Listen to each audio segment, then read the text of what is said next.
Hello, everybody. Good morning. We're going to begin our February general meeting for the Ventura River Watershed Council. As you might notice, we're in a different venue today. So we might have it might be kind of hard to hear audio from our Zoom participants, but we'll just see how it goes. And everyone who showed up today, welcome. We have a very relevant agenda today. We're going to be having a presentation from the Ojai Valley Fire Safe Council, as well as updates from our DWR Watershed Resiliency Pilot Project. Before we begin, I want to give everyone a chance to introduce themselves and share any timely updates. Lynn, do you want to grab the microphone and help facilitate that? So we're going to pass the microphone around to everyone here in the audience to introduce themselves. And over Zoom, because we have some potential audio issues where it might be kind of quiet, we're going to ask that you put your name in the chat and any information you want to share. And if you would like to speak, just raise your hand and we'll try and figure it out. Thank you. Okay, I want to also thank the city for hosting in this room today. This is great. We can all stay nice and warm and a little closer for some of you. So thank you so much, the city staff, for making this possible. Anybody want to give an update? Come around with the microphone. No? Okay, all right. And thankfully, we've got some rain. That's awesome. That's the news of the day, I think, for this dry year we're having. So no comments?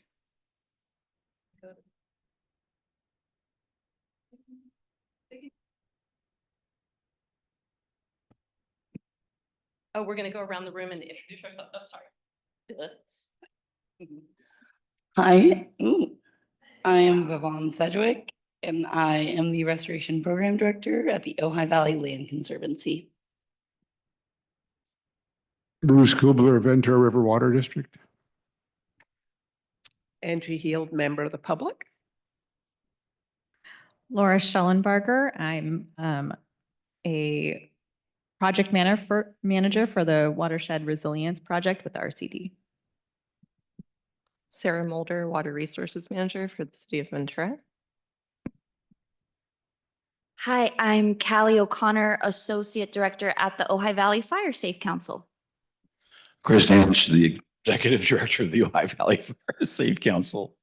It catches off guard. I'm Bert Handy, member of public. Excellent.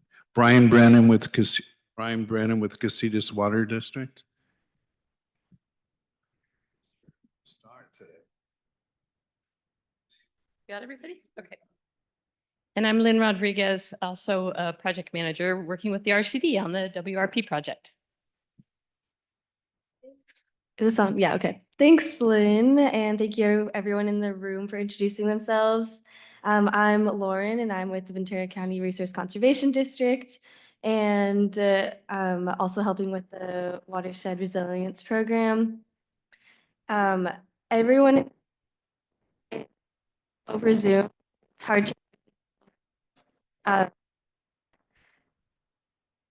so can you please write your name and affiliation in the chat, and I'll read a few. We have Russell Marlowe from Cal Trout, Christy Cooper from Miners Oaks Water District, Justin from Miners Oaks Water District, Pete Deneen from Keeps SV Wild, Mary Bergen from Casitas Municipal Water District, and a handful of other participants.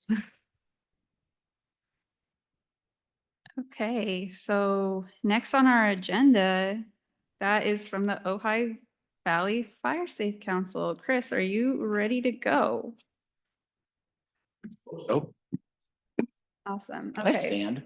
Yeah, you can stand behind the podium if you want. No, I don't want to do that or not. Let me Maybe I just can. put this on full I think we screen. have a slight, can we hear me? Probably, yeah. I don't either. Guys, okay without a mic? The Zoom people might need the mic. Okay, I figured that might be the case. You ready to go?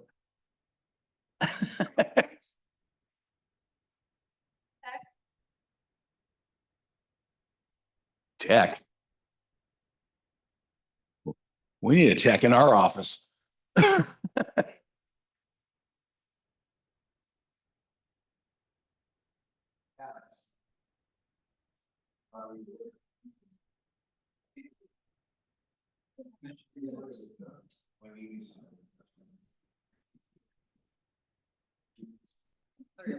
There you go.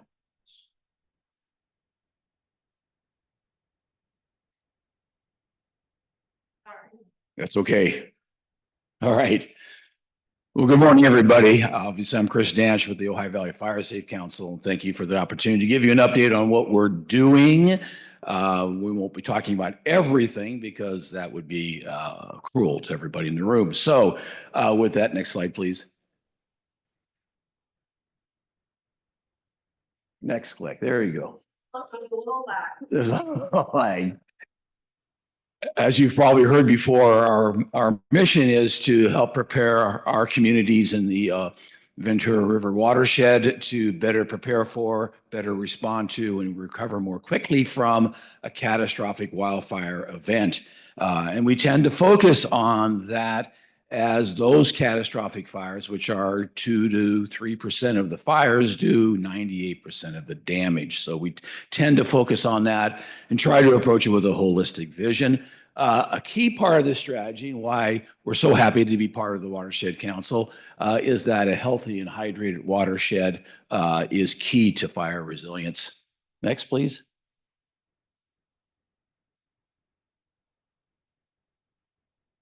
Oh yeah, I feel like this thing. Just one thing is that we have completed, as of last year, we completed our Community Wildfire Protection Plan, or CWPP, and that document is available for download on our website. It's just a little read here, and companions to that is our Embercast mapping and modeling, which is county-wide. We did that on behalf for us in the Ventura County Fire Department. We also did a evacuation assessment, given the fact that the Ojai Valley is evacuation challenged. Those are also available for download. For those not familiar with the CWPP, they're prepared under what's called a federal framework under the Healthy Forest Restoration Act back in 2001. And it lists not only a hazard and risk analysis, but a long recommendation of actions we can take to mitigate the wildfire risk.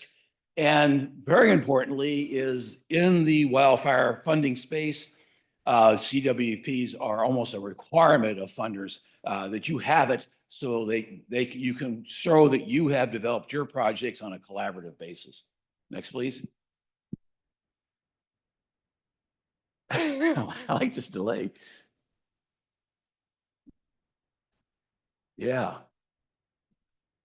I feel like this computer. Our planning area, which we self-designated for the CWPP, is, as you can see, essentially is the Ventura River Watershed. We've extended a little bit to the east into Santa Paula, outside of the Ventura Watershed, only because that's a major evacuation concern, and we have to take a long look at that. But that's what this is what this covers right here. Okay.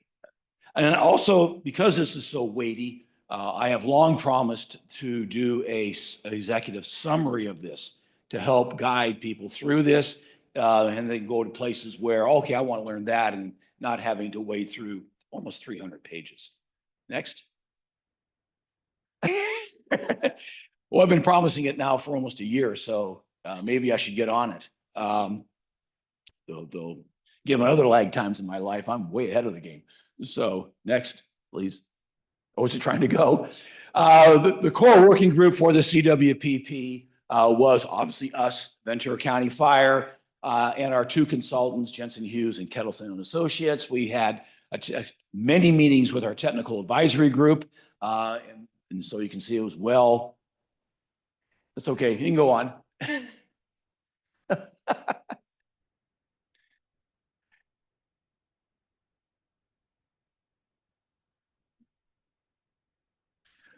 So obviously we had a wide-ranging collaboration here. We also had community workshops and public surveys.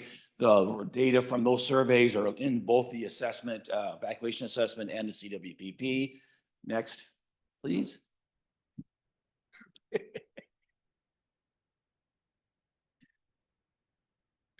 Okay, you'll see in just a second here, in addition to these documents, we also have created a digital dashboard that has a lot of the data that's in the CWPP. There's approximately 100 data layers in this. This is very much a work in progress and evolving. It's designed to be not only for our planning area, but also to become the county-wide central database for wildfire information. Eventually it'll be hosted by the Ventura County Fire Department. Right now, Jensen Hughes holds it, and we are constantly trying to evolve this.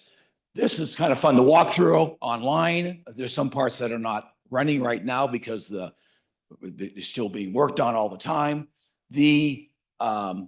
Also soon, and this is not with my lag, we will have 2 tutorials on the website. One, how to navigate this database, and number 2, and the second one would be for people who are more advanced user of the database. Eventually, it'll have 2 basic settings, one for just people going in to get information and those who really want to dig into the data that's there and have more advanced users. Next, please.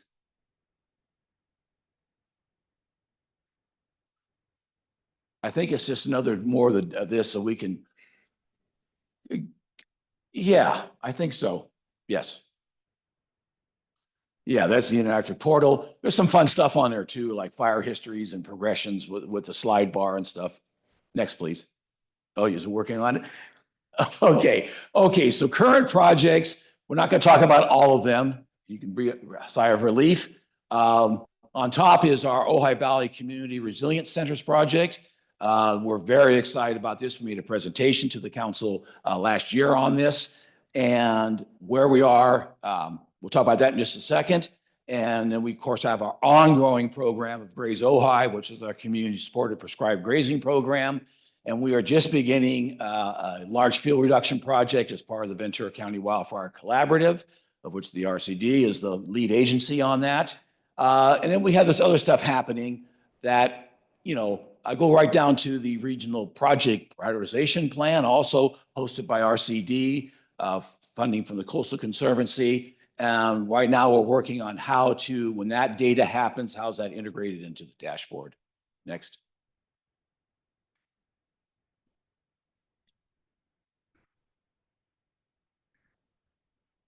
Wow, it is slow. I think it goes to the CRCs. As you know, we have 2 sites identified, the Honor Farm and the Summit School up in Upper Ojai. Where we are right now, we just took a long time to get the grant agreement together with the state, not because of us, just it's really slow. But right now, we're working on obtaining qualifying site control of these 2 sites, begin the collaborative stakeholder structure process, which needs to be formalized by the end of this year. And also beginning with our contractors on structural assessments and things like that. So that's finally getting moving. Most of you in this room will hear about the collaborative structure very shortly.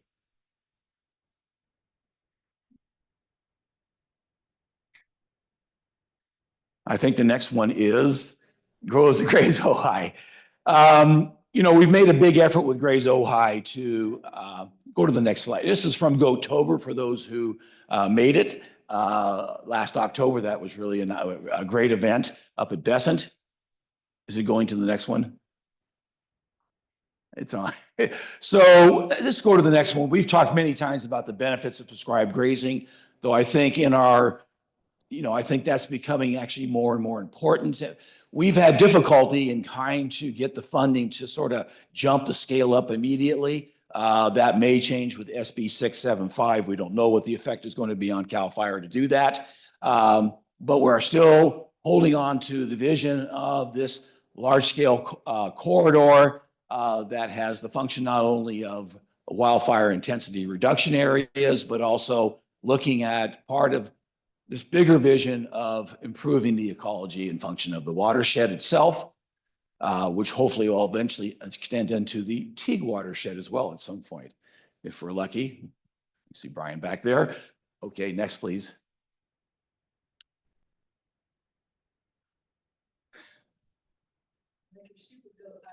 The Super Goat Highway.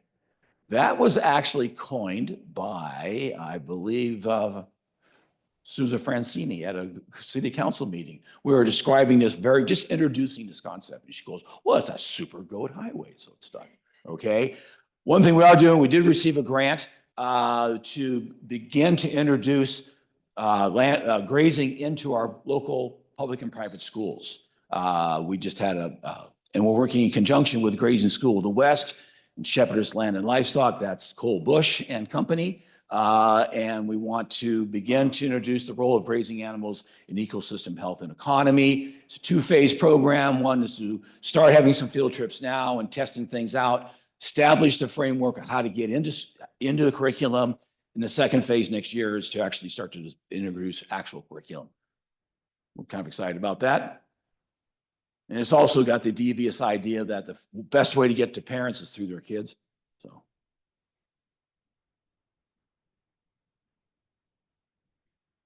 Go to the next one, please. We're starting our large, you go past this one. And we're going to try to go through this really quickly. In fact, why don't we just jump to the last two slides, and I'll just talk very quickly about this. This is part of the Ventura County Wildfire Collaborative Fuel Reduction Project across the county. We have each number of people have portions of this. So we are working in Matilaha Canyon. As you can see, it's defensible space enhancement and maintenance of the temporary refuge area, or TRA. Persimmon Hills, the largest part of this. This is along the San Antonio riparian zone, and we're removing a large number of very large hazardous trees and also some understory of invasive plants. Community Defense Zone, as you might be aware, is a collaboration between U.S. Forest Service, Ventura County Fire, and quite frankly, Ojai Valley Fire Safe Council. And that's the one behind Ojai, behind Shelf Road, extending to Cozy Dale over to Gridley. And of course, down in the Wills and Rice Canyon. It's actually 11,000 acres. It's actually a large area. And we basically, as funding's available, chip away at maintaining that and improving that. So working on that. We're also up in Upper Ojai in 2 locations. That's prescribed grazing. That will be working on the Ventura County Fire's Upper Ojai Protection Zone. So we're just kind of moving. And that's part of how we're now approaching the whole corridor ideas. We're just going to start to incrementally move across the landscape. So we're starting to link areas up in Upper Ojai on both sides and move down as we plan to. So that's what we're doing here. And we're gaining landowner agreements as we move. And hopefully over time, we can knit this corridor together. And that's what we're doing. What I do want to talk about is, I'm looking at the Los Angeles fires. And of course, that's been, in everybody's minds. And we have, for a while, long before the LA fires, sort of been, because of this catastrophic fire idea, and the fact that Ojai has the vulnerability to an urban conflagration that could literally wipe the town out. And though that is entirely within the realm of possibility. So we've been focusing in part on mitigation things, projects that mitigate that possibility. And looking at the 3 elements of urban conflagration, which is aridity, winds, and densely packed structures, and trying to look at how we take that 3-legged stool and try to work on that. Right now, and for the Watershed Council, and something we're hoping to bring, I know you guys already think about this already, but we want to bring our emphasis to it, is the concept of aridity is more than just its low relative humidity. It's the aridity in our entire environment, right? It's the air, it's the soil, it's the plants, it's the structures themselves that are, and we're at a stage now where all around the world, and I don't think this watershed is any exception to that, we are literally drying the place out in these kinds of climates. I've seen it in my lifetime. It started with the Spanish showing up, right, and taking away, from what we can ecologically reconstruct of the past. And that is, this is a much wetter area. And all around the world, the Mediterranean climates are drying out. And and this was predicted 20 years ago or 25 years ago that we'd be right where we are today with these kinds of fires. And I read things saying this is coming, people, and be ready for it. And we're here now. So, you know, and so I do want to start. I know we work on this, but I think the scale and the extent of what we should be doing is like, it's a survival thing, but it's also the future. And I think we have to start looking at our, you know, this is like infrastructure to build upon, right? Where we store the water here. We can never build a water system anywhere that's going, you know, pipes and pumps and tanks that's going to handle that kind of fire you see right here. We're not going to do it. But what we can do is further the ability of this watershed to hold the water in so many different ways, in its soil, in its plants, in its animals, and then in the air. And you know, the work, for those familiar with the work of Milan, the Spanish meteorologist, with the biotic heat pump, and how that has been damaged in our areas where we have removed the vegetation and degraded the land. So that cycle, that hydrologic cycle, it's a virtuous cycle, and we've disrupted that, which is one of the things that people believe are drawing our places out. So we really want to take a look at that. It's interesting that the things on urban is winds 20 to 30. We're talking about winds at 100 miles an hour. So this is really something. Okay, next, please. And how much time do I have? I didn't time this at all. Oh, I never give me that kind of license. So next, please. So the community resilience centers, they have two functions. One is emergency centers themselves, right? So they work in a variety of ways in emergencies, but also as mass care shelters. So they're formal evacuation centers when we get them completed. But then the rest of the time, these centers are here to build overall community resilience through programs and services that we, as the affected communities, just feel we need to do. State has given us 7 implementation strategies to put our work under as we see fit. They really don't tell us what to do. They just want to report under these strategies for some reason. So obviously water resilience is a big one, and the watershed restoration. And I started reading some time ago, and I'm sure a lot of people have, the idea of soil as a soil sponge, right? That when soil is properly structured and alive, its capacity to hold water is tremendously increased. And we have a situation here where we have degraded soils all over our watershed, as we have all over the world. And so I can't think of a more important thing for us to be doing than to look at this at the scale that is necessary, because the days of sitting back and okay, we degraded this, whoever we did, right? And oddly enough, for example, in this watershed was a lot of degradation from overgrazing that started with the Spaniards and continued to this day, right? But as we've all noted, that comes to restoring grasslands and things, you need animals on the landscape, but just in a proper way, and one that, as much as we can do, mimic the natural movement of ungulates across the land. So I think I really want to explore the conversation about how do we do this. And I mean, I'm thinking about, when you look at it as an infrastructural asset, we always, I don't want to objectify the thing, but, when you look at what is it, if you look at what not taking care of this problem can cost, just ask LA what happened, how much that's going to cost them, right? So what's it going to cost? And you take that cost and put a value on it. What's the cost to avoid that? What are we willing to spend as a community to avoid that happening to us? And make sure that future generations can not only survive, but thrive here. What's that worth to us? If it's going to do $30 billion worth of damage, well, maybe there's some big price tag we can do. And I don't know how we're going to do this. We're working with iBank and others on the idea of new green bond structures that start to look at this kind of thing as a physical infrastructure, biophysical infrastructure project worthy of that kind of financing. And so I think that I just want to start that conversation in earnest. In fact, I'm meeting with some gentlemen and a woman from Spokane today and next week who are working on this very concept of rehydrating the landscape. We've been listening to Dee Dee Purehouse, if you guys have listened to her. I know her ex-husband, Peter Donovan, with the Soil Carbon Coalition.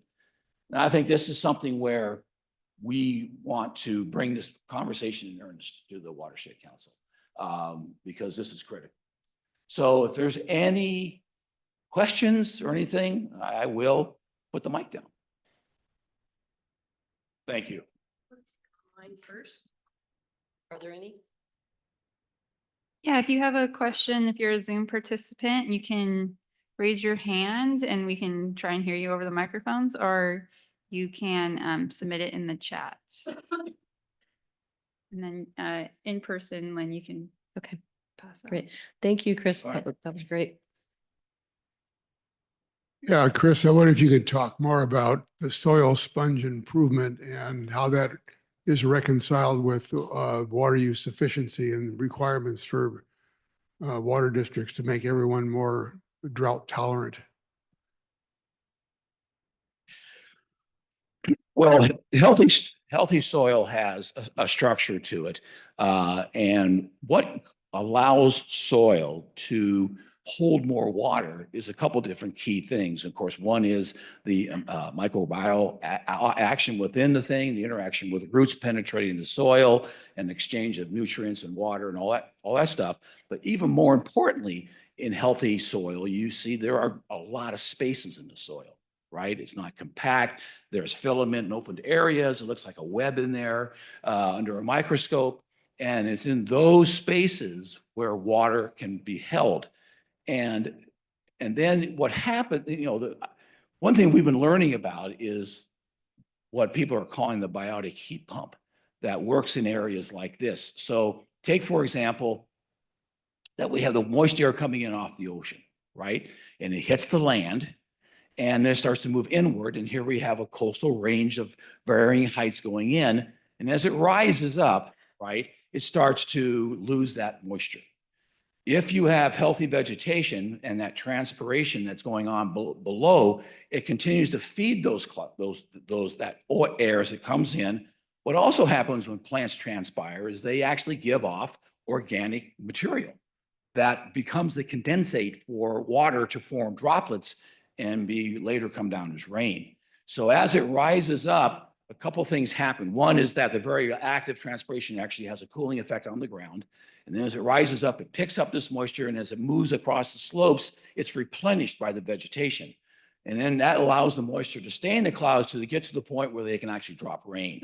And then that action at that level reduces latent heat into the atmosphere and cools us down. So it's it's called the latent heat flux. So what we have done is we have removed a great deal of that vegetation, and we have not allowed this vegetation, like what we're seeing in reconstructions. I just read one from the LA Basin. Before the Spaniards showed up, this place was wetlands and things ran year round and tons of trees and all these things that allowed this process to occur, because in that cycle that sets up, of course, the rain then is stored in the soil and more plants can happen and it gets more and more. And these areas were, from what we can see, much wetter. Even my own life, I've seen this accelerate, okay? Since I grew up here. For example, I grew up around Lake Casitas before there was a lake. And that was ranches and farms that were functioning. And I know this is anecdotal, and I'm really anxious to be able to get in there and actually take some hard hydrologic data and take a look and see if I'm remembering this correctly. But you go out there now, and I don't care how much it rains. Santa Ana Creek, Coyote Creek, they're dry up. They dry up every year now. And if there's any kind of heavy rain, the amount of silt that's flowing in, over the January 23 storms, the amount of silt flow over Santa Ana Creek across that highway was mind-boggling. And I've never seen that growing up, and I grew up through 2 El Ninos out there. Back when we had the regular 7-year cycle, right? 62 and 69. So to me, looking at this and realizing that when I was there, there were all these farms and ranches. There was irrigated pasture land. There was irrigated orchards. They grew hay. There was animals on the land. There was holes, straws punched all over that basin around Santa Ana Road. And there was large retention ponds. As you drive into the entrance, if you just look off to, like you're coming on 150 heading towards Santa Barbara, and you go to the entrance to the lake, that whole area was a retention. You could boat on it. You could have a little rowboat on it, because there was one. And a pier going out. Back behind where I lived on Santa Ana Road, there was retention ponds that you could actually swim in and do all, and they were there year round. There were people, the farmers would take a backhoe and pull back the bank on Santa Ana Creek, and then sandbag it off, and then put a industrial 6 in a pipe and suck it right out of the creek to irrigate. And that stuff flowed year round. Today, it's bone dry out there right now. And so if I'm correct, if my memory is correct, even in my lifetime, we have significantly dried that out. And one of the reasons we want to get in there and see if we can do research to see if grazing can help improve that watershed function. That's what and Brian's well aware of that effort, which is still going, by the way. We're just getting there slowly. But at where we are right now with what we see is this increasing aridity and the risk to how we live here, okay, I think everything we can possibly do to see how we can improve watershed function is the most important work we can be doing. So, if you'd like, we can post some of the stuff we've been looking at. It's very, very, it's completely changed my view of where we are and what we're doing. So we're happy to post that information on our site and give it to Lynn and to RCD, and we'd love to have this conversation go on in earnest. Does that help? A good discussion about healthy soils too. Thank you for that. I also wanted to respond to that, Bruce, because I honestly, it's something I think about all of the time, right? Is like, how do we balance water and fire and land, and how do we manage these systems kind of in harmony with, a land ethic essentially, right?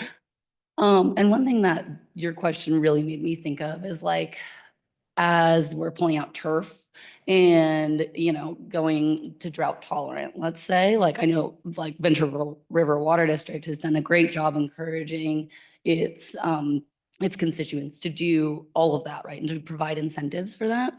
But if you're going to a xeriscape landscape, you're just shunting water off of the landscape, generally speaking. You're not really working to sink and slow that, right? And so, one thing that OVLC is really working on is Rewild Ojai, right? Which is this kind of movement around native plants, right? Native plants they're not no water, right? They do require water. And if anything, if we're going to live in harmony with fire, we need a managed, irrigated, natural system to live within. But Rewild Ojai is us kind of providing the resources and the native plants to do that, right? Because if we're planting natives instead of like, I don't know, like some South African, I don't know, whatever plants that people like to plant ornamentally in their landscaping, we can kind of do a little bit more for, and to change that narrative around all native plants are just going to combust when you look at them.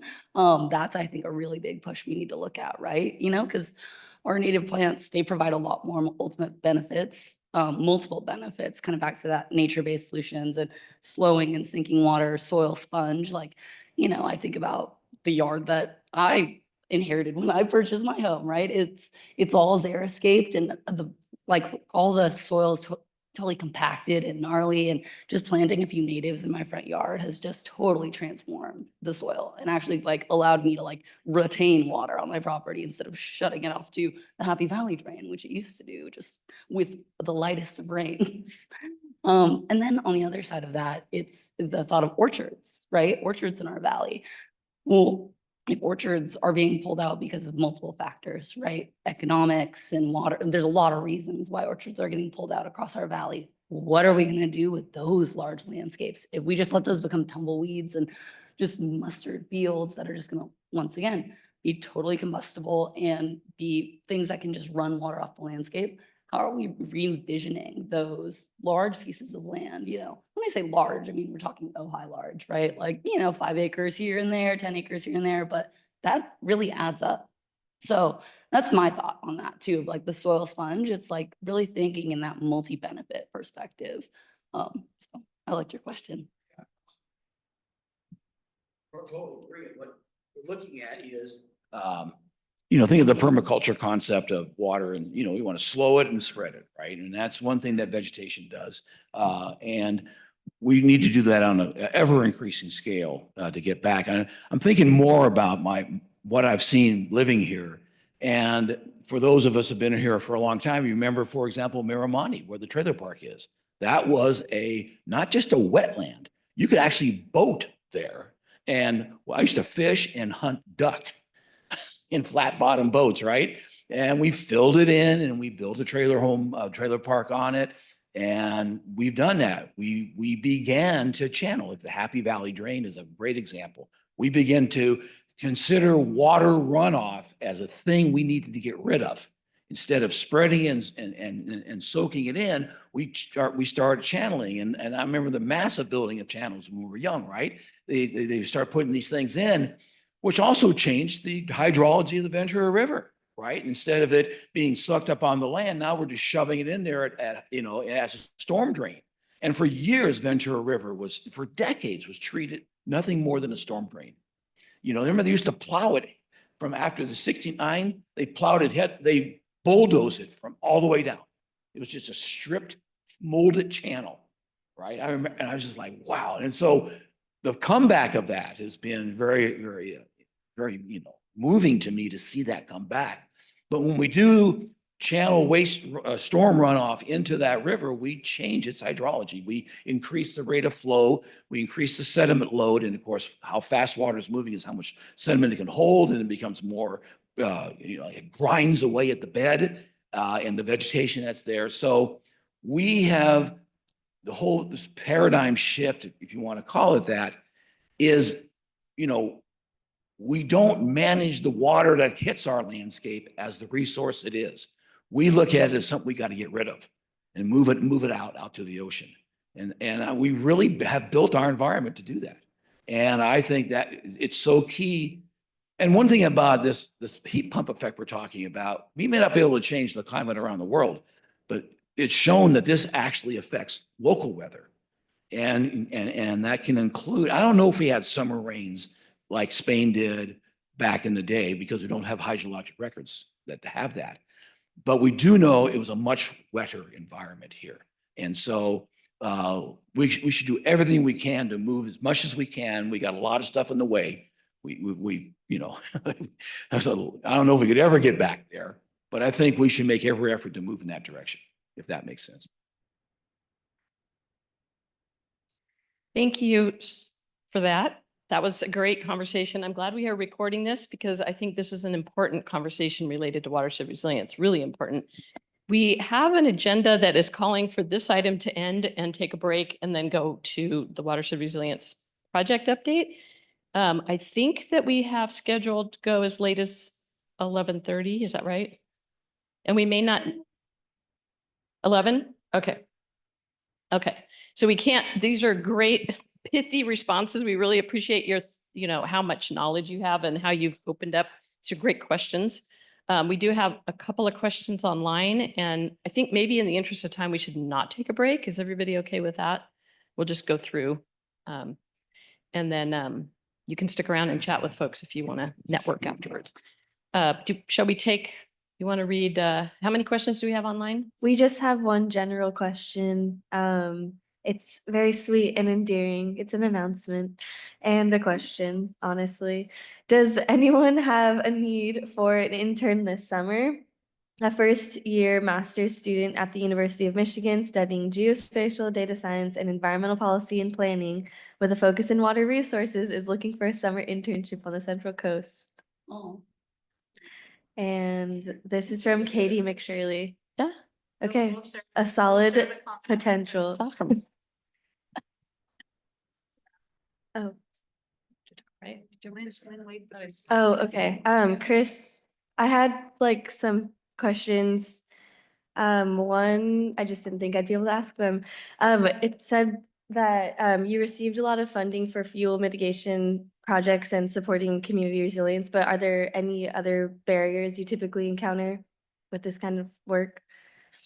Any barriers we encounter? Yeah, to like increasing fuel mitigation, working across like landscapes. We're obviously trying to mold this with watershed resiliency as well, but outside of like funding, what kind of barriers do you typically encounter?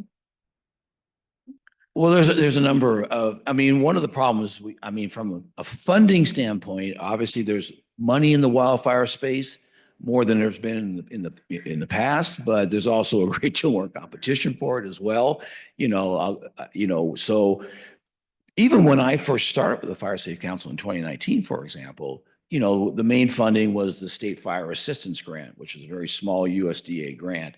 Even that small amount of money, like $5 million for the entire state, right, would go undersubscribed. It would money left over after the applications were funded. The CRC project that we're talking about, that was a three-phase grant program, planning, development, implementation. They had, across those three phases, totally $110 million to hand out, right? There was just shy of $1 billion applied for, right? Which means a lot of people go hungry. So we have the fact that the need that communities have far exceed the available funding, even when it looks like a lot of money. And so that's one barrier. The other thing we have in this area, for example, and we're always jealous of our cousins up in Northern California who have these huge tracts of land and, to work with. In our watershed, which I'm sure you're all aware of, is we have such a highly fragmented landscape, right? We got 1 million property owners and fences and roads and infrastructure, all standing in the way of any kind of natural movement that flows across the land, right? Our nascent corridor is an attempt to sort of start to knit that together like a poor man's wildlands project, So I think that's one of the challenges. The other thing is again, we need to, I think if we're just going to rely on external funding from these grants, it's always going to fall short, even as much as we get. So I think we have to start looking as communities involved in this watershed to really look at other ways of funding this in addition to these traditional grants. And so we will be talking about that going forward. We're hoping for a series of panels to put on that we start to look at the issue of aridity. We start looking at the issues of how do we reimagine how we do this. One of the things we want to press on with the CRCs is kind of bring back and explore the concept of bioregionalism, something that showed up in the 70s, kind of hit its peak around the 90s, as a way of governing the natural resources of our watershed, or however you define that bioregion. And I had felt for a long time it's time for this to come back. And I see a resurgence across the country of this idea of how we collectively manage what's here. And then we work on a regional basis as well, where these watershed associations around watersheds start to interact around in an area. We're talking to Santa Barbara and San Luis Obispo people about this idea. So we're exploring that as well. And I think that is something we should be doing. So, and how you would finance that idea. I just discovered a great piece of work that was done by several people, and we'll be sharing that as well on bioregional financing, how that can happen in a collective way beyond grants that we see today. Yeah, I think this is my last comment. I think maybe ties into the bioregional financing. You mentioned that these disasters are a huge economic loss. And so I was wondering if you could expand a bit more on your ideas with the woman from Spokane, and like how the council can support these conversations in addition to like our current community level engagement, like with Rewild Ojai, but maybe it has to do with bioregional financing and. Yeah, well, I try to get a short answer because we're running out of time. Sorry. I'll give you one aspect of what one things we're exploring right now. And I started to explore this back in 2020, but then the COVID hit and it all died for a couple of years. Right now, we're just bringing it back. And that's the idea of green bond financing, where you look at the kind of restorative infrastructure we're talking about, and then you look at whether or not that can be aggregated into a single offering of 30 or more million, with the idea that, and this comes back to this question, is that iBank, in our discussions early on, and we're now just starting those again, is that they might underwrite such a thing for its issuance based on a cost avoidance analysis, right? And that's been already happening. There's also the bizarre financing of catastrophe bonds and things like that, right? So I think that we really need, to systematically and energetically explore these options, and we'll try to do our part. Thank you. And we will be talking in the Watershed Resilience Pilot Program about financing and funding opportunities for a lot of things we'll be discussing. So that's a great start for that conversation. I know we're running out of time, so I just had two questions that have come up. One was a quick one. You said that the map, the portal, I guess it's called, or the map that you were showing, the dashboard, thank you, that is going to transfer to Ventura County Fire Department, and that eventually, and it looked like in the image that it was focused on the Ojai Valley and the Ventura River Watershed, but is that, you kind of made it implied it was expanding? Okay. When we designed the project around the dashboard, we've also done, various kinds of assessments, evacuation, critical infrastructure. We designed it for two purposes: one, to cover our area, and two, to act as a pilot. And so far, that concept has actually worked, because we're starting a county-wide critical infrastructure study with the same team, the same base, and using this database. So we see our planning area in relationship to the dashboard as being the pilot area, and we're slowly expanding out of that and working how we're going to do that. The management of the database, while it'll be eventually hosted by Ventura County Fire, is actually the management team of that is the Ventura County Wildfire Collaborative and others, right? So we're working on the management plan and we're asking people within the collaborative, every time you put a grant in, put a line item that's going to generate data that we can use and may be relevant to this dashboard. Put in a line item to make sure that data gets in there, because it takes time and consultant work to make that happen. We're probably going to eventually migrate to, before it gets to county fire, to a more a platform that has higher functionality than our GIS enterprise. So, and I just exhausted my knowledge of that by saying that. So but apparently we are moving to, right now, for example, us and Jensen Hughes and UCSB, a little tiny bit us, a lot, Jensen Hughes and USB are working on a WUI risk scoring tool to improve upon what's out there. And we want to utilize that when it's developed to start looking at parcel level and community level mitigation measures and risk scores across the county.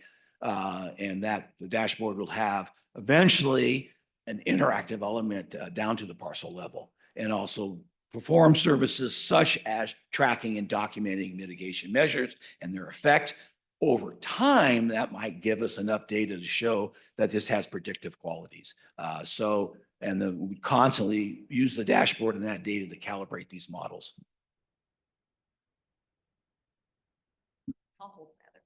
We can talk.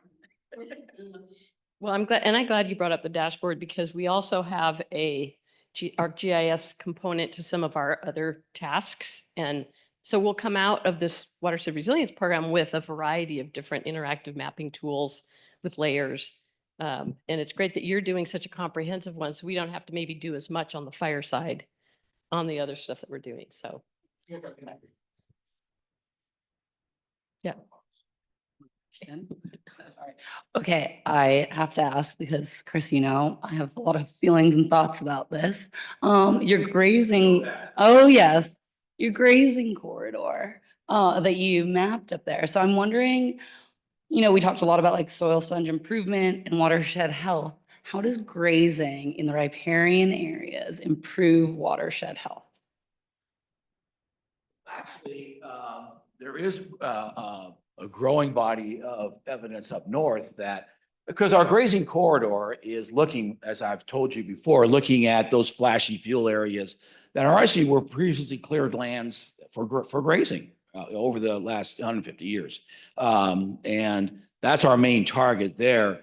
But they are finding up north that animal activity within riparian zones, properly managed, properly prescribed, actually are starting to improve those the health of those riparian zones.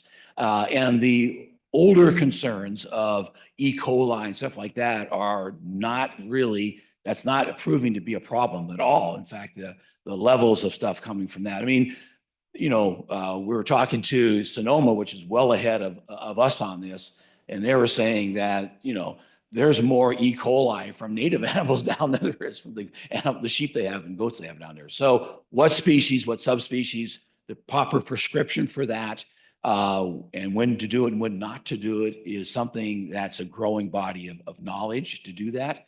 But our focus, you know, is not necessarily in the riparian zones, but alongside of them. But we're just getting started, but there is a growing body that the interaction of animals with the riparian areas is actually improving the riparian zone and actually improving water quality. Though you wouldn't think so, but that's what they're finding. Okay. To be continued. Oh, it's an ongoing conversation. Yeah. I just have one really. I know, so we just battle it out. Yeah, that's right. I just have a really quick question for you about tribal engagement in this CRPP process. Do you have something going on that? Because that's another element of what we're doing that I think we really want to kind of cross integrate those. Do you have a quick? Yeah. Yes. Well, I mean, the The 7 implementation strategies. Yeah, so, I mean, as one of the deliverables under the planning grant is to formalize a collaborative stakeholder structure as we define it. And they want, because we're not going to end the planning phase with, hey, here's our projects and here's our programs and services, because that's not part of the deliverables and there's not enough money in a planning grant to do that. But we do want to have a good idea of what we're going to be doing to inform the conceptual site plans and, you know, the preliminary site, you know, floor plans and things like that, how we're going to be doing that. But we will be in this collaborative structure, we're going to be hoping to form committees under each one of those implementation strategies. And a lot of them overlap, of course, obviously. So I mean, we proposed a structure to get the grant and we'll largely follow that structure, but we're not bound by it at all. We just have to show how we want to do this. So we are going to start having some initial discussions with stakeholder groups on what's the best way of organizing the structure and formalizing it Yes, yes. And we can talk more about, later on, we can talk more about what that collaborative structure is, you know, what we have proposed to date and how we see that being filled with individuals and organizations. But we're also looking that itself is not granular enough for a lot of the stuff that we're talking about. So it's a large endeavor. Yes. Thank you. Okay, well, that was an important conversation in the context of what we're talking about with the WRP. So appreciate that. And we're going to have a lot more conversations about fire risk and safety and analysis as we go forward. So are we ready to move on? Does anybody need a stretch break or are we okay to keep going? Okay, all right. Okay, do you want to switch to the, I'm working on it. so Laura and I are gonna, yeah.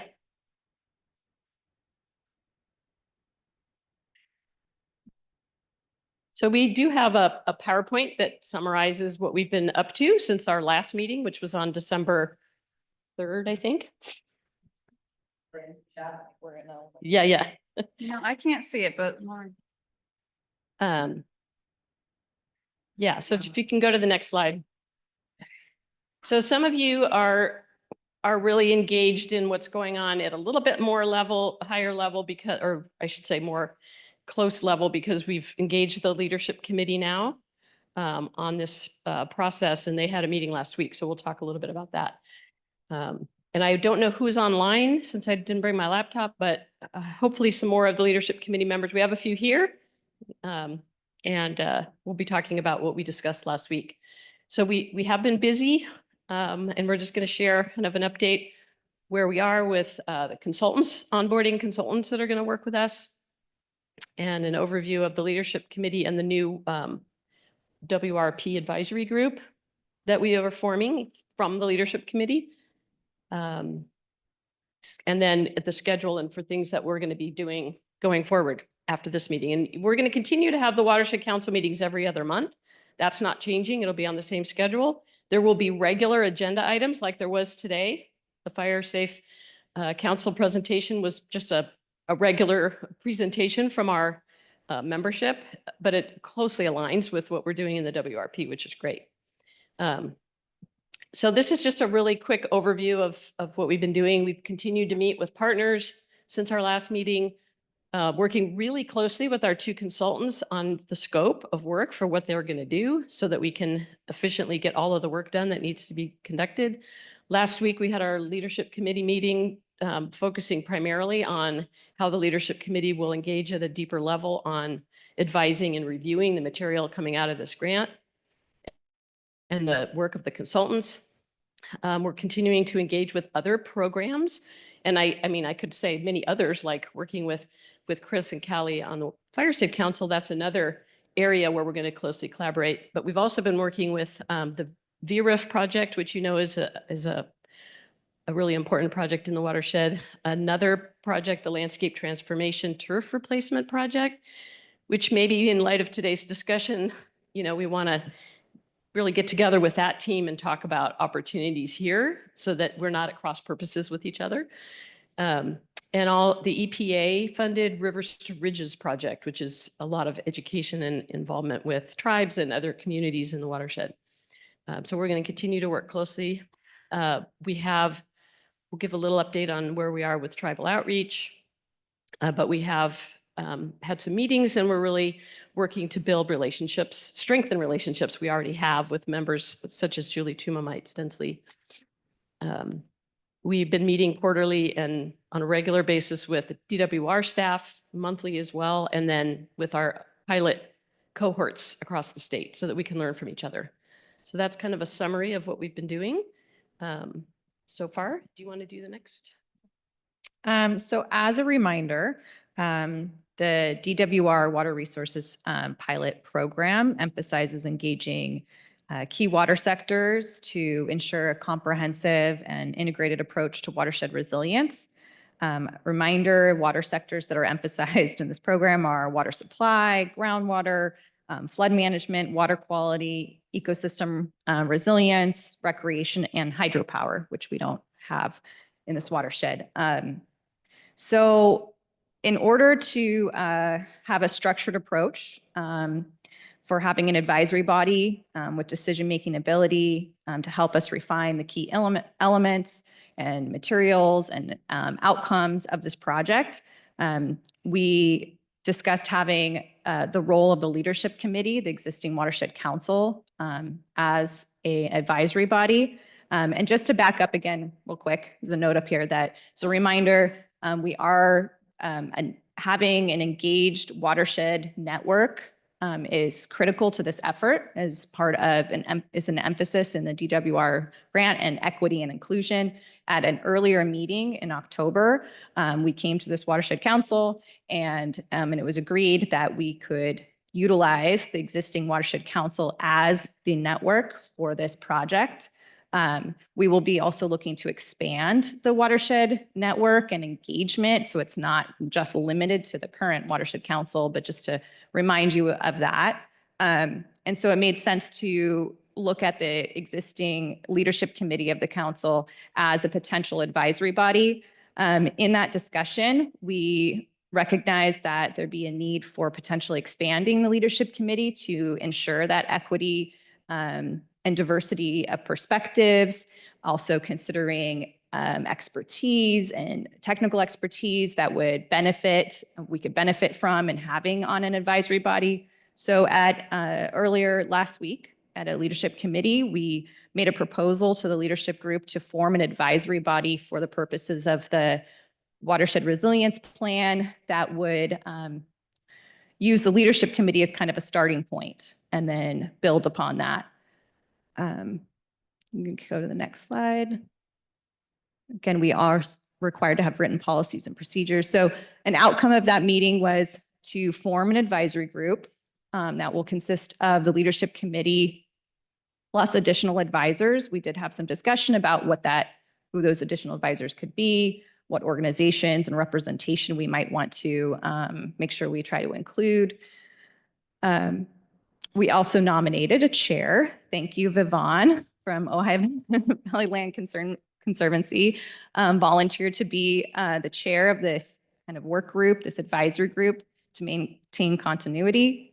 The purpose of the advisory group, again, is to provide focused input on key approaches to the WRP, also helping us refine some of the vulnerabilities. We've already met with several of the key partners, which has so much overlap anyway with the leadership committee and the Watershed Council members on what your key climate concerns are, helping us identify and refine implementation strategies, also reviewing information and materials before it comes to the larger council, just we're on the right track, for engagement with the Watershed Council and general community.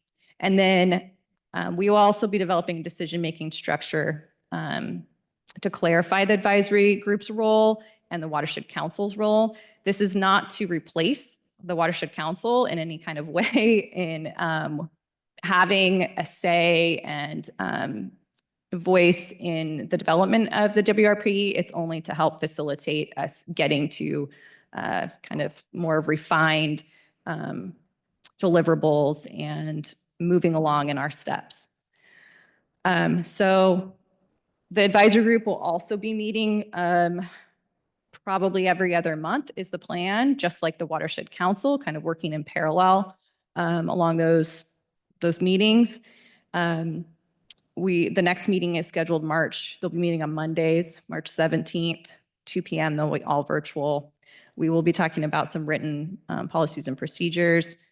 And then, also talking about additional advisors and members. So I kind of wanted to open up for questions. If you have any questions about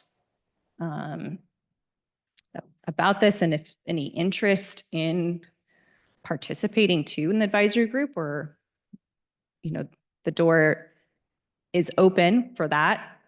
For those that are very interested, and again, it's kind of a working group, so there's a commitment level for reviewing some materials, and everything will be going, of course, to the Watershed Council as well for input. Is there questions? Something, yeah. So this you said, you alluded to the level of commitment. It is going to be a little more work than everybody in the council. Unless you want to dive in deeply on some of these issues, you're certainly welcome. We had about 9 people attend the leadership committee expressing interest in serving on that advisory group. There were a couple of folks missing that I think might be interested. So the group will probably be relatively small, 10 to 12, 13 people, so that we can actually get through a lot of the decisions and the discussions that we're going to be having. So I just wanted to add that. Thanks. Was there any questions? I thought I saw a pop-up. Oh, okay.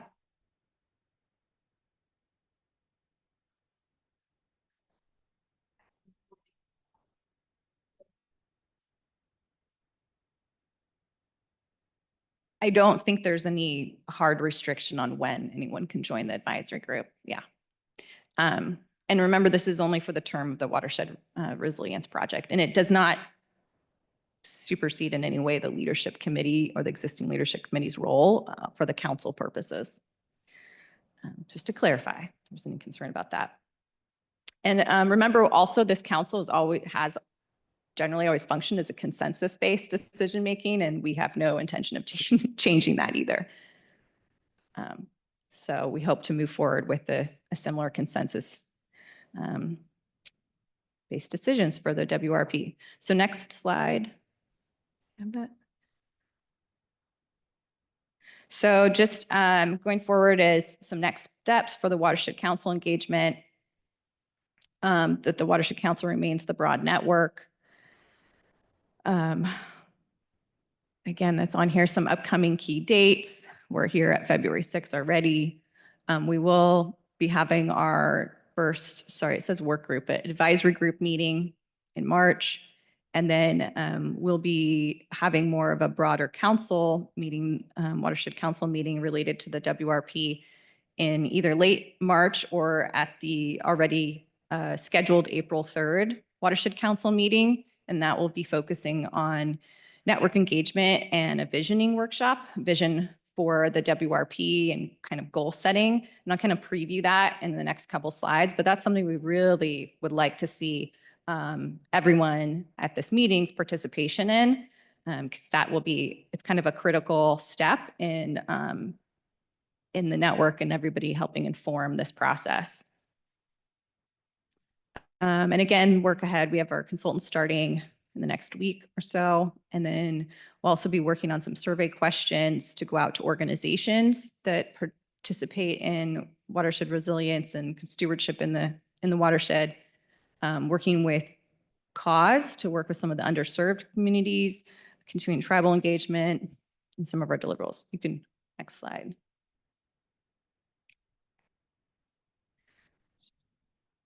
Here's our tentative schedule, if you're interested to kind of give an idea, remembering that this project will wrap up early next year. So we've really got like 12, 13 months here to go is all.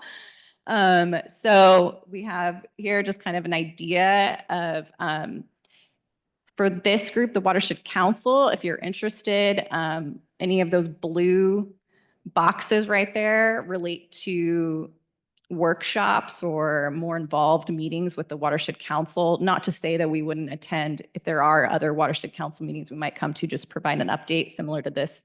But there will be some more kind of workshop, longer discussions around the WRP and outcomes and deliverables and things, input for those, prioritizing vulnerabilities and such. So you can see that, kind of give you an idea of preview of what we're going to be doing. And then advisory group meetings as well in there. Okay, going on. Any questions? Okay. So moving ahead, I think, can you go ahead? I think we had something that should have been in a different order. Yeah, I'm going to skip this because we're going to come back to the vision. So we will be doing a network assessment survey. We have CSU as our consultant helping with that. It'll involve a survey that will go out to existing organizations and networks. It will help us kind of get a better understanding of everybody's work in the watershed and how we collaborate, how we're connected and work together. It will be web-based. We hope to distribute it probably more like April. I think our timelines have been adjusted. Can you, next slide? They're going to be following a STU map protocol. And if anybody has heard of a STU map before, I hadn't prior to this, but it is a protocol that It's a national research protocol by the U.S. Forest Service. It's been around for quite a while, it sounds like, and it's designed to identify and assess organizations involved in environmental stewardship, broadly defined as activities that conserve, manage, and improve the environment. We may narrow that in as it relates to watershed and water sectors, watershed resilience in our survey questions. But it has been a protocol that's used and it's been implemented in different areas. I just kind of showed an example. So you can find like Hawaii, LA River, different places, Baltimore, different cities have utilized this to show environmental stewardship. We will try to map out, interactive kind of map of different organizations and how we're all working together. So that'll be part of our network assessment activities. Question, next slide. Okay, so then getting back to the, Sure. Yeah, since while we're still on the network, this is a really important priority for DWR. They really wanted us to create a functioning network. And we already have a very functional, longstanding council that does great work. It may not qualify in some folks' minds of what a real network is. And we've been working a little ahead of time with one of our consultants who has developed a lot of successful network efforts across the state. And so we're going to be, I think, having a little bit more focused look at what a healthy network is and what it involves. And we need, through this network assessment, which is a big part of the, it's task 4 in the grant, and task 3 and 4 is not only building the network, but assessing who's in it and why are they there and what are the outcomes they're looking for. So I just wanted to emphasize the state's interest in that. And as a pilot, they would like to see how successful we are, what we've done, along with the other 4 pilots, and how that could be replicated elsewhere. So you'll be hearing some different terms around, what's a committee with a decision structure like the council, and what's a network, and what makes a healthy network. So just wanted to add that. Yeah. Is it network communication channels or is it goal oriented? I mean, a network, I think of a neural network as just communication channels, so there's no real purpose of it except communication, or is it more focused on achieving a goal? Multiple things, actually. If you read the network book, there's all kinds of networks. yeah, there are different kinds of networks, and there's people that study this in social science, and we've actually been meeting. We have one of them is a sub-consultant on this. Yeah, Mike Antos. And so, I mean, that could be, something that we will have a conversation about. And how do you, some of it's, more interested in how do you perceive the Watershed Council as a network and the existing network, because it should be self-defined. But it'd be interesting to kind of understand, do we all have the same understanding or the same perspective on what the network is? But I think it can be both. And it can mean, generally, I think, the Watershed Council has served different roles at different times. So it can also evolve. But I would say at its base, I think information sharing is kind of a baseline of what a network is. And we do a pretty good job of that. Continued, so. And then just talking again about the work ahead, we will be establishing a watershed resilience vision for the WRP. Overarching vision and feasible goals. The network will convene to discuss and establish watershed-specific problem statements, resilience vision, resilience goals, and then DWR does really want these goals to be more specific and tied to our adaptation strategies, or adaptation strategies tied to our goals, I should say.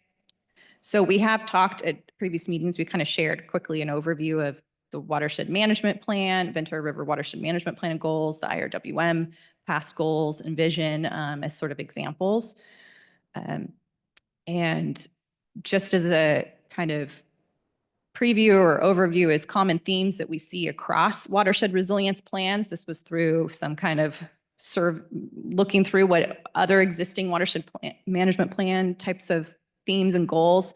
And this is, these common themes we already see in our watershed management plan and IRWM goals and all the work you're doing already. So these are some kind of key categories you typically see. The next slide. I just kind of threw up some examples to get you thinking whether these feel like we're going in the right direction or a gut check of there's something really wrong with some goals here. So feel free to share some ideas and thoughts. We will be having a more in-depth conversation in the next workshop about this, but want to kind of get you thinking about some potential goals that we would put into the plan and trying to be specific so we can make sure our adaptation strategies are tying back to them and we can track progress as well. And there's another slide with some more. Any thoughts coming up? Feel free to jump in. Then I have some others on here without some more specific goals, just general categories.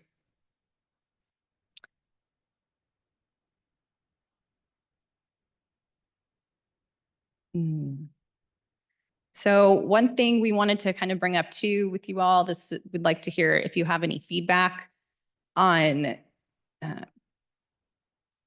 or suggestions on ways to increase and make sure we have good participation in a vision and goal setting meeting workshop. We've discussed having it at a similar time, following the Watershed Council schedule, which would be that April 3rd meeting, Thursday mornings. We've also kind of been thinking about if potentially having more of an evening meeting that overlaps so we can increase participation. This is, again, we want to hear from those that are most active and involved and interested in watershed management and these topics. But we also want to involve the general community, and we will be probably utilizing cause and some of as well to do some more focused forums and targeted outreach and engagement with some of our underserved and frontline communities. So it's kind of hard, as you know, having done this work, some of you yourselves, to try to meet everybody where they're at and get broad participation, but also with a level of kind of understanding and technical experience that you need to kind of move forward on some of these topics. So if we're kind of open to your input and feedback on what you would like to see in terms of a meeting, but because we kind of right now we're at a crossroads and an opportunity, we can make a decision on that. So that would be either a late March meeting in the evening or the April 3rd Watershed Council typical time that we meet. And this would be an in-person meeting. We do not want to have a hybrid meeting for this purpose. There may be other opportunities to weigh in on, like if for those that just kind of want to see what the outcome is of some of these vision and goal statements and to give some feedback on them when they are a draft as well. But for getting down into the nitty gritty, and we really want to have full participation in person.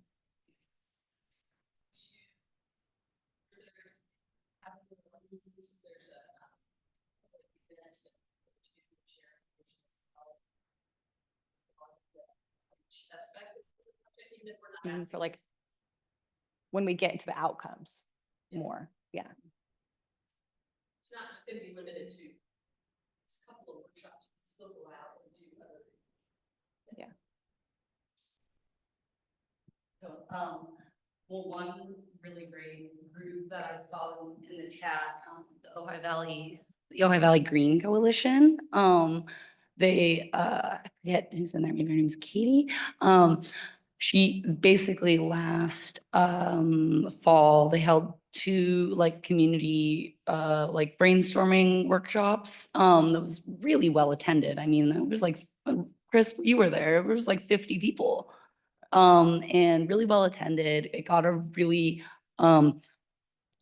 diverse range of the Ojai community that showed up. It was held at the Ojai retreat. I can help you guys with coordinating that if you want, but they would be a great group. That's kind of what the Green Coalition is doing right now, is just like focusing on connecting everyone to who's doing what. You know, if you're a member of the community and you're like, I don't know what's going on with water, they're like, you go to the Green Coalition and I'm there and I'll tell you to come to the Watershed Council meeting. So it's a really great way to connect people, and they're really good at just facilitating good discussion with the community, which can often kind of go all over.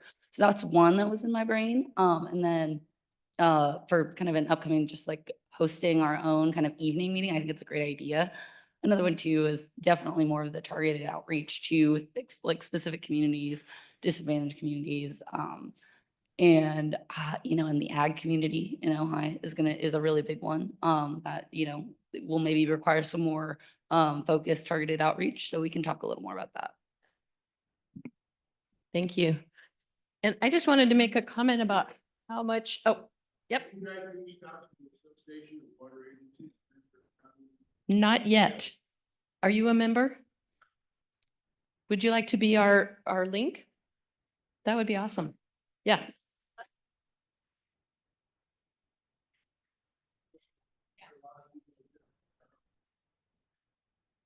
Absolutely. They're on the list for us to be engaging with. We just haven't gotten there yet.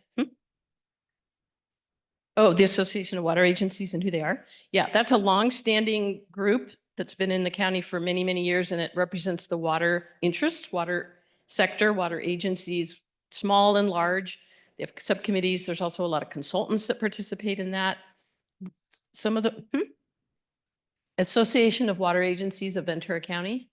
And they have good membership on their board of the different sectors. And they tend to be informational. It's a network where they get together on a monthly basis and share project ideas, project presentations, similar to, you know, what we do in the council. And they are very focused on, obviously, on water. So they need to be, you know, invited to participate. Maybe we go and make a presentation to them. So if you want to sort of open that door with Kelly, and because the water sector is our primary focus area, so we can't leave them out. So it's water supply, yeah. One of the things I wanted to say that is both a blessing and a challenge with this grant and this project, there's so many amazing things going on in this watershed. As we hear at council meetings, there's a lot of active projects. A lot of you are working toward the same goals as what's here. So as Laura put together those statements, there's already so much going on in those areas, which is great. So it's a matter of how do we make sure that we capture all of that and that we incorporate the important elements of that into the work that we're doing in the Watershed Resilience Plan without too much just duplication. So that I just want to say I'm overwhelmed by that a little bit, because I've been working in this watershed for a long time and been involved in the council. I mean, through the IRWM program, not through all the work that you guys do. And it's just always amazed me how much happens here. That's one of the reasons we were selected to be a pilot, is because we already have so much integration and coordination and collaboration happening. So, but we're going to rely on you, those of you in the room and those of you online, to help us point us to things we might not have thought of to look at. And we're going to have we have a big story to tell. I know I've said this before in past meetings, but I think that's our challenge, is to not step on each other too much, to share with the state how a successful watershed collaboration works, and then how we can be more resilient through our joint efforts. So, any? A community vision and goals workshop in late March, and the April 3rd council, or One or the other. Yeah.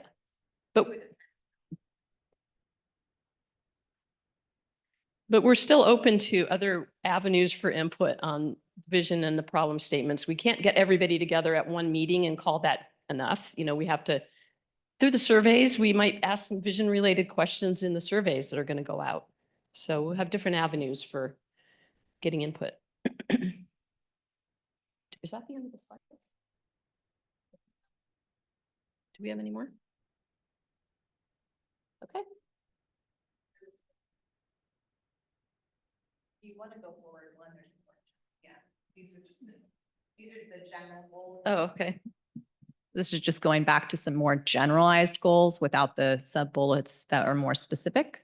So again, and I tried to come up with this was some ideas that I came up with based on feedback that we've heard from meetings with some of you and those kind of key climate concerns, the common themes that we're hearing.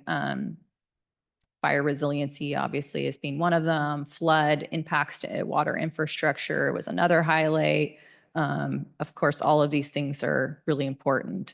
And so we do have some ideas and some suggestions. We're trying to figure out what's the most efficient way to go about coming to an agreement on some goals and feasible goals that we can work towards.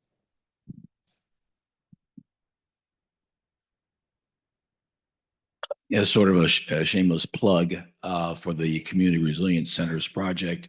One thing that we're seeing as a real possibility is that by obtaining this planning grant, we've sort of entered into a pipeline and funding and some pretty serious funding, assuming the program stays funded, obviously.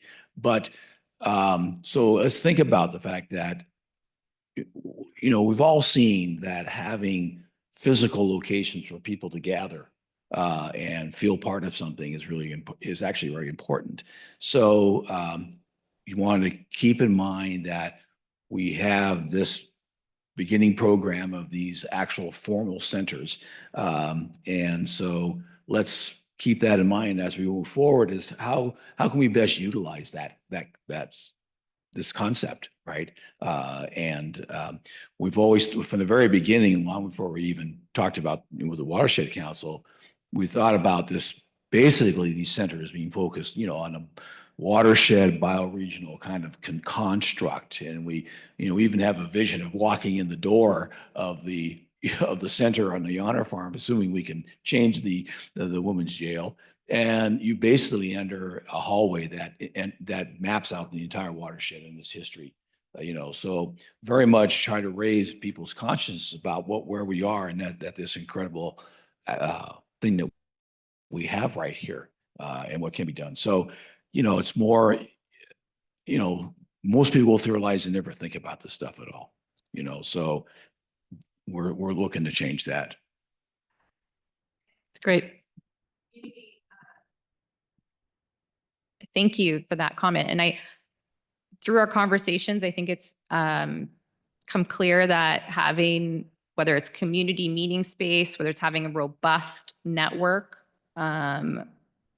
are really key for climate resiliency and something that we should be working into our goals and our vision, I think, for this project, and how we can, that we want to continue supporting building those networks and collaboration, and whether it's through Watershed Council or meeting spaces or collaborating on that type of, you know, meeting in community spaces. So we had also heard from key partners about the importance of educating the community about climate risks, and that can all be kind of tied into one of those, into some similar goals, I think. Then we can kind of develop off of that. So supporting that community-driven climate resiliency.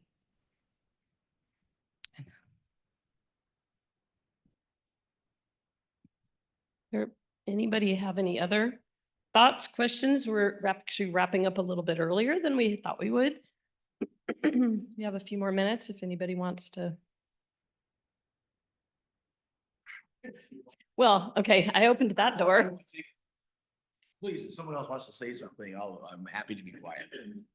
But that being said, is that we feel very strongly about this holistic idea about how we approach stuff. And, you know, we are plagued by this. Not only do we have a fragmentation of our landscape, we also have a fragmentation of our consciousness about where we are and what's happening. And obviously we all have talked about, you know, how we operate in a very fragmented, reductionistic way, and that has to end. if we're going to look at issues like wildfire and flooding and water supplies and biodiversity, we got to look at these things. If you want to talk about, the poly crisis or existential crisis or whatever they are, risks, let's go to the root of things, right? Let's go to the root cause of these things. If you look at that, climate change is a symptom of the root cause, right? And we believe the more I think about this, the more we're engaged looking at this wildfire problem as another symptom of those root causes, is we have so degraded our landscapes that they don't function the way they used to. And our built environment has now been placed in the way of those things that we have sort of unleashed. So I think this is a moment.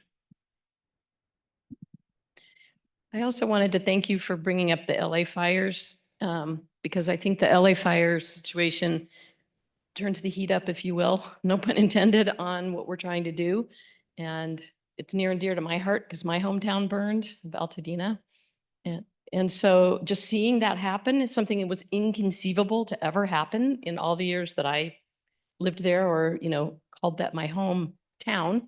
And so we did talk to the state about, is there any need to link somehow to the LA fire experience in how we engage in our effort, and build on the, not the urgency, but the just importance of what we're doing. And so we did bring that up with them at our last quarterly meeting. And I think everybody, just like they looked to Santa Rosa when their community had so much damage, and the Camp Fire in Paradise and all the other big fires, mega fires that have burned so much, we all have to start building and learning on that whole experience and taking that to heart. So thank you for showing that slide. It was sort of depressing to look at, but yeah.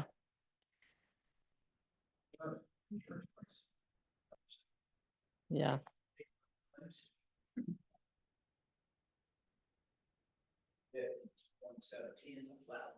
It wasn't even considered a major peril until 2017. Now it's the J curve, right? We're seeing everywhere, right? Yeah. So went from not that thing to worse, things like campfire and everything else. The campfire is 21,000 plus structures were destroyed in 3 hours by that fire. And now we just saw what happened down south. So if this is not a wake-up call, then we're in a coma. Okay. Well, if there's no other anything.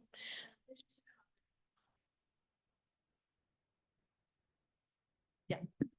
Ojai Valley Green Coalition is hosting Green Drinks Community Conversations in Ojai.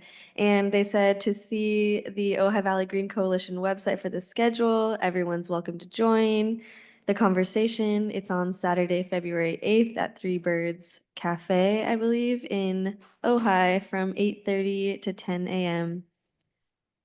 And it sounds like they'll be sharing an update about this meeting that day. And we can send a summary. Oh, that's wonderful. And some lasting updates are that we have 2 interns interested in joining us. So look out, yeah, look out for that in the meeting summary. And if you're interested in having an intern, just reach out to us.